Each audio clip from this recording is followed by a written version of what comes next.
إصابة 4 من أبطال الجيش السوري الحر أثناء الاشتباكات مع عناصر حزب العمال الكردستاني في منطقة في مدينة رأس العين.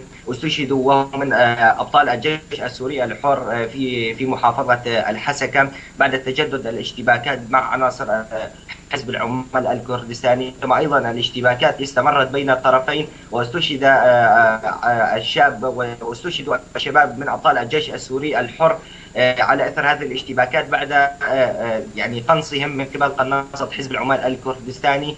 يعني البدايه يعني كانت هناك تهدئه ووقف اطلاق نار في مدينه راس العين، ولكن من بدأ بخرق هذه التهدئه هم عناصر حزب العمال الكردستاني عندما قاموا بقنص هؤلاء الابطال من منطقة الصناعة التي يتمركز فيها عناصر حزب العمال الكردستاني. كما أيضا أخي علي كانت هناك مروحية عسكرية تستهدف بالرشاشات مستودعات الأسمدة في منطقة تل تمر وأبطال الجيش السوري، والحمد لله تصدوا للطائرة ولكن لم يستطيعوا أن يسقطوا الطائرة، ولكنهم بعد تصدي أبطال الجيش السوري الحر لهذه الطائرة المروحية قامت الطائرة بالرجوع إلى مطار مدينة القامشلي. كما أيضا كانت هناك حالات نزوح من قرية الغيبش بسبب الغارة المروحية التي استهدفت مستودعات السماد الموجودة في القرية.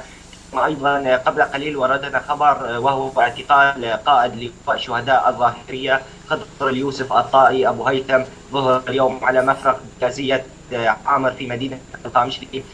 هو هذا الشاب خضر اليوسف هو قائد لواء شهداء الظاهرية العاملة في مدينة القامشلي وفي ريفها. كما أيضا أصيب المدني محمد صالح وهو بالغ من العمر 65 عاما نتيجة الاشتباكات بين عناصر الجيش الحر وكتائب المقاتلة التابعة للجيش السوري الحر، وأيضا من عناصر شبيحة حزب العمال الكردستاني في مدينة رأس العين.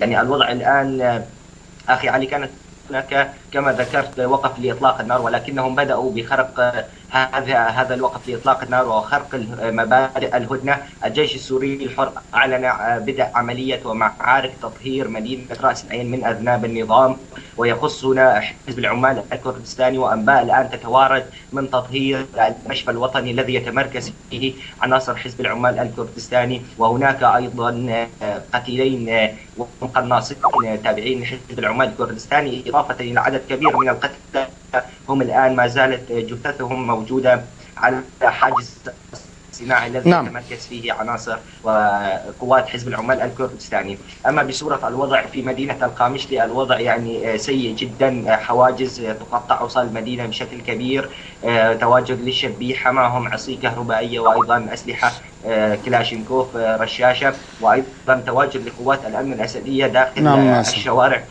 كم أيضا هناك يعني نقص حاد في مادة الخبز في مدينة القامشلي وأزمة خانقة على الأفران. هذه الأزمة لا تقتصر على مدينة القامشلي فقط، بل هي على جميع أنحاء محافظة الحسكة وخاصة في الريف الجنوبي، يعني الذي ينبئ الآن بكارثة إنسانية ومجاعة يعني قد تصيب الريف الجنوبي بسبب فقر محافظة الحسكة المواد الغذائية.